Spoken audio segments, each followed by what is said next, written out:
আসসালামু আলাইকুম প্রিয় দর্শক, দূরের ও কাছের যে যেখান থেকে আমার ভিডিওটা দেখছেন সবাইকে জানাই অনেক অনেক ধন্যবাদ।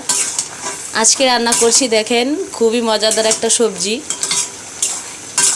এই তো দেখেন চিংড়ি দিয়ে ঝিঙা রান্না করছি। যদি ফেসবুক পেজ থেকে দেখে থাকেন তাহলে আমাকে লাইক শেয়ার কমেন্টস করবেন আর ফলো করবেন। আর যদি ইউটিউব চ্যানেল থেকে দেখে থাকেন তাহলে সাবস্ক্রাইব করবেন।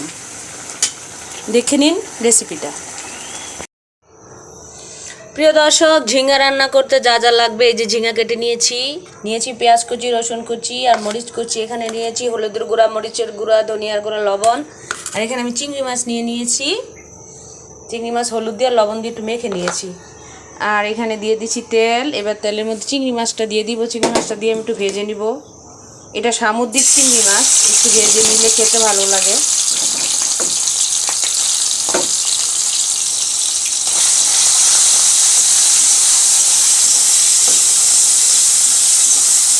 একটু ভাজা ভাজা হলে তারপর মশলাটা দিয়ে দিব আমি।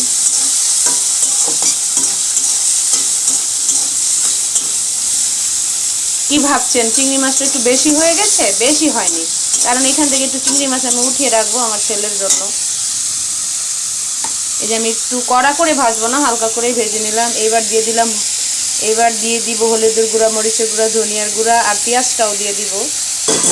একটু নেড়ে চেড়ে মিশিয়ে নিব। এবার দিয়ে দিব পেঁয়াজ। মশলাটা একটু ভাজা ভাজা হয়ে গেল আর চিংড়ির কালারটাও সুন্দর হয়ে যাবে।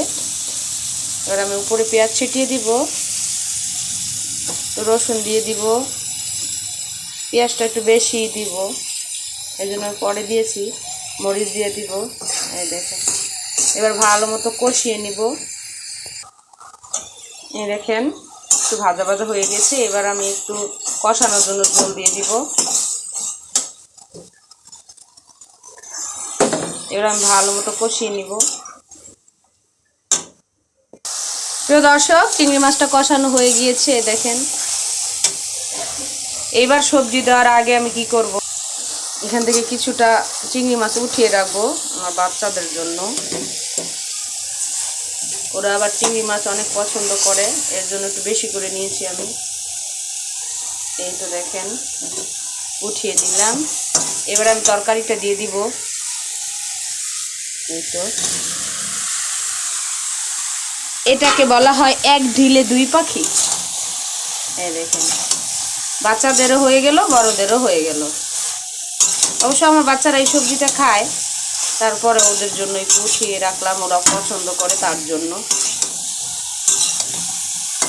এই সবজিতে কিন্তু কোনো পানির প্রয়োজন হয় না। প্রিয় দর্শক, দেখেন রান্নাটা এই পর্যন্ত হয়েছে। এই যে দেখেন পানির প্রয়োজন হয় না, এটার মধ্যে পানি উঠছে। এই যে এই সবজিতে কিন্তু অনেক পানি ওঠে, এই সবজির পানিতে এই সবজিটা সিদ্ধ হয়ে যায়। এই দেখেন, এখন শুধু আস্তে করে ঢেকে রাখবো আর একটু জিরার গুঁড়া ছিটিয়ে দিব, তাহলে সবজিটা হয়ে যাবে।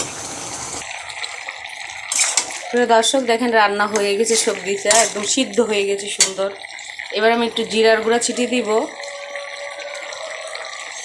ভাজা জিরার গুঁড়া তরকারিতে দিলে ঘ্রাণটা খুব সুন্দর হয়, ভাজা গন্ধ কয়েকটা খুব ভালো লাগে খেতে।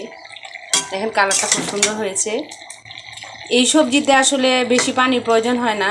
টাটকা সবজি যদি থাকে তাহলে অনেক পানি ওঠে, আর যদি অনেক দিনের সবজি হয় তাহলে হয়তো পানি লাগবে। কিন্তু আমাদের এই সবজিটা টাটকা ছিল, কালকে আনা হয়েছে বাজার থেকে সকালে, একদম টাটকা সুন্দর, অল্প সময়ে হয়ে গেছে সবজিটা। প্রিয় দর্শক, রান্নাটা শেষ হয়ে গেছে, দেখেন আমি বেড়ে নিয়েছি। তো প্রিয় দর্শক, আপনাদের যদি রেসিপিটা ভালো থাকে তাহলে প্লিজ আপনারা এভাবে ঝিঙা রান্না করে খাবেন আর আমার ভিডিওটা দেখবেন। আল্লাহ হাফেজ।